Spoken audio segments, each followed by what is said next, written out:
Olá pessoal, inicio esse vídeo desejando que todos estejam bem. Estamos passando por um momento difícil devido à questão do coronavírus que tem alterado a nossa rotina e tem nos impostos limitações para tentar conter o avanço dessa doença. Então, eu aqui nesse vídeo já de antemão faço uma exposição dos meus votos de que todos vocês estejam bem, que fiquem bem, que cuidem-se, para nós podermos conter o avanço dessa doença que tem ganhado bastante força aí em várias partes do mundo e agora tem chegado ao Brasil.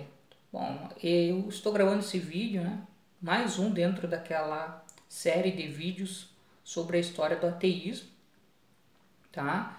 E peço já de antemão aí para vocês curtirem o vídeo, se inscreverem no canal, que isso ajuda a potencializar e a ampliar, o raio de alcance dessa pesquisa e desse trabalho que eu venho fazendo aqui no canal, tá? E também eu lancei nos últimos vídeos a ideia de fazer um conjunto de vídeos, enfim, não sei quantos, sobre respostas a perguntas que vocês façam, Então eu estou esperando receber mais perguntas de vocês e aí eu vou começar a trabalhar em cima dessas perguntas para fazer vídeos e começar a responder. Então em breve aí eu espero poder estar também fazendo esse outro tipo de vídeo, sendo mais uma espécie de perguntas e respostas sobre o ateísmo e a história do ateísmo, ok? Bom, nesse vídeo aqui eu volto novamente a falar sobre esse livro, organizado pelo Michael Martin, Um Mundo Sem Deus, Ensaios sobre Ateísmo, que eu falei no vídeo anterior, que esse livro ele apresenta uma primeira parte, que é sobre a história do ateísmo com 3 capítulos. Então, anteriormente eu falei sobre um capítulo que aborda a questão do ateísmo na Grécia Antiga, tá? De modo mais detalhado. Tá? E agora eu queria falar um pouco sobre o segundo capítulo desse livro, que é um capítulo escrito por um autor chamado Gavin Iman. Tá? Vou colocar aqui para vocês. O ateísmo na história moderna. Tá? Esse autor ele é um pesquisador e que desenvolve um trabalho na Inglaterra. Ele tem um livro publicado em 2010 que se chama Uma Pequena História do Ateísmo. Tá? Ele não tem, infelizmente, não tem tradução e publicação em português aqui no Brasil. Então eu só tenho a versão em inglês desse livro. Mas é possível dizer que este capítulo aqui, o ateísmo na história moderna, ele é uma espécie de uma síntese das principais teses que ele desenvolve de maneira mais aprofundada no livro Uma Breve História do Ateísmo. Tá? Quando eu li pela primeira vez esse capítulo, eu confesso que esse não é um capítulo assim de uma leitura tão fácil, que ele tem uma discussão de cunho filosófico e teológico um pouco densa, tá?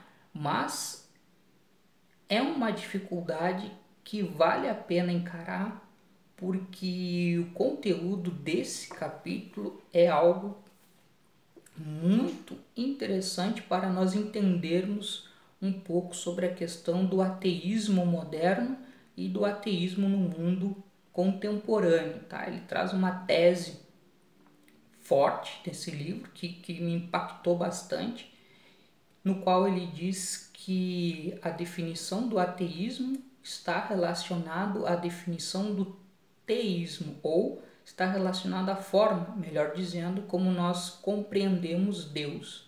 E aí o autor aqui em questão, ele diz que a maneira de conceber, de entender o que é Deus, na Idade Moderna muda em relação ao período medieval. E essa mudança, ela abre espaço para se pensar especificamente uma concepção de ateísmo que ele denomina então como um ateísmo moderno, tá? Então, qual é a questão básica aqui que o nosso autor coloca? Entendeu?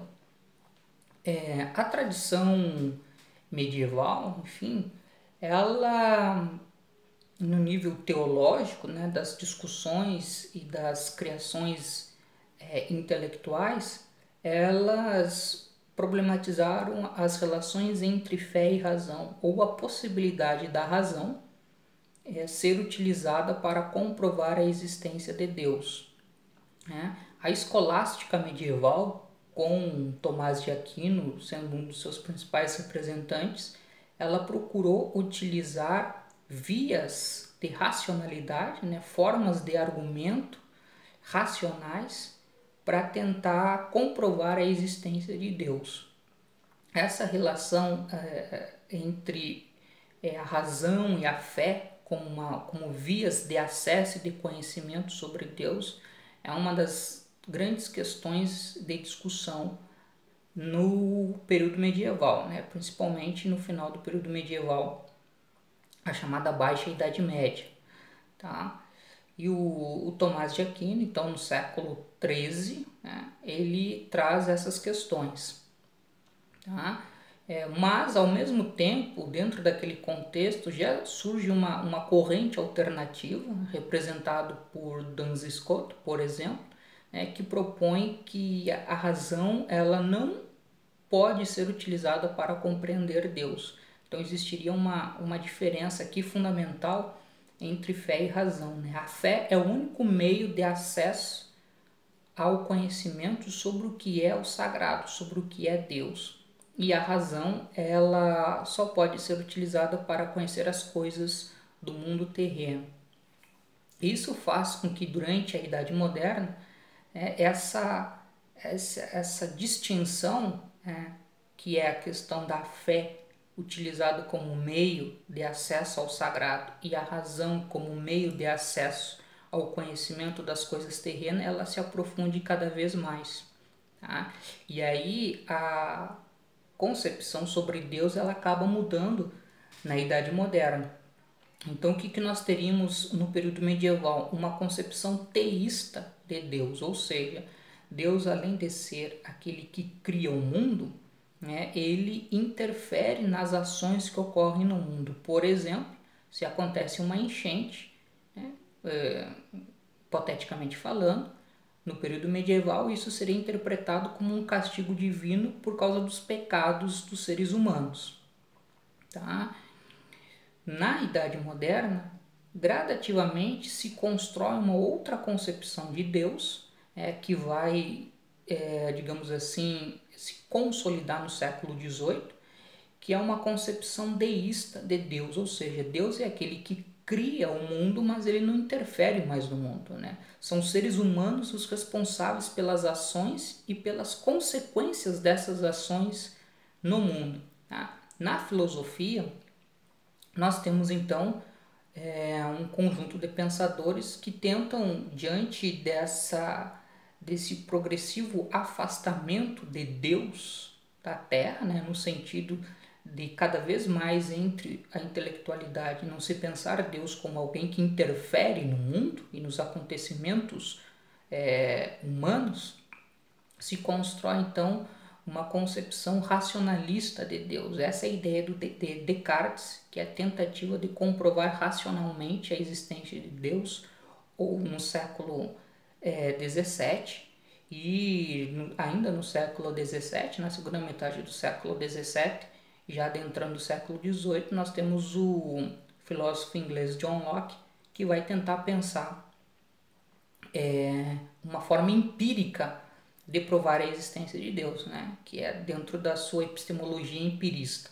Então, isso vai criar cada vez mais um fosso que separa Deus do mundo e dos seres humanos, né? Naquele sentido interventor, teísta, né? E passa cada vez mais a ser compreendido como uma criação ou uma entidade de um viés deísta. Ele cria o mundo, mas ele não interfere no mundo. Então, como o Deus não é mais aquela entidade que interfere no mundo, isso abre espaço para se pensar de que maneira os seres humanos podem existir e agir no mundo. E a partir daí, dentro do contexto do século XVIII, né, o contexto intelectual do século XVIII, nós vamos ter o surgimento das primeiras visões de mundo ateístas, então que é uma ruptura. O deísmo não chega a ser uma ruptura total com a crença em uma entidade sagrada, tá? Por isso ele é muito popular entre os filósofos, iluministas, né? O ateísmo ele representa uma ruptura total com a defesa da ideia de que não existe Deus, tá? Não existe uma entidade que criou um mundo, e a partir daí abre-se o espaço para a formulação das primeiras visões de mundo, desprovidas da premissa de que existe uma entidade criadora do mundo, né? O Barão de Holbach, né, um filósofo iluminista, publica em 1770 aquela que é considerada talvez a primeira obra declaradamente ateísta da história da filosofia, né, que é o Sistema da Natureza. Uma visão de mundo baseado em premissas racionais, iluministas, empíricas e seculares.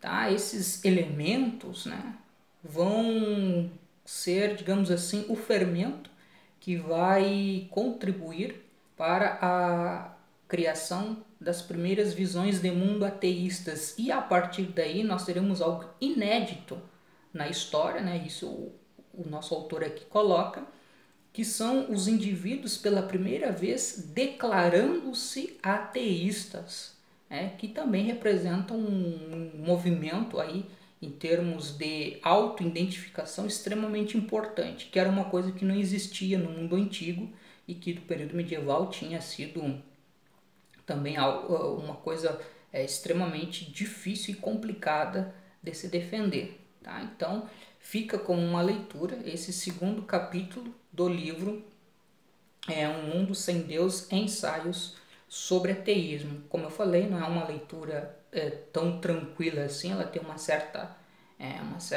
densidade, mas vale a pena investir um tempo para compreender as teses levantadas por esse autor aqui, ok?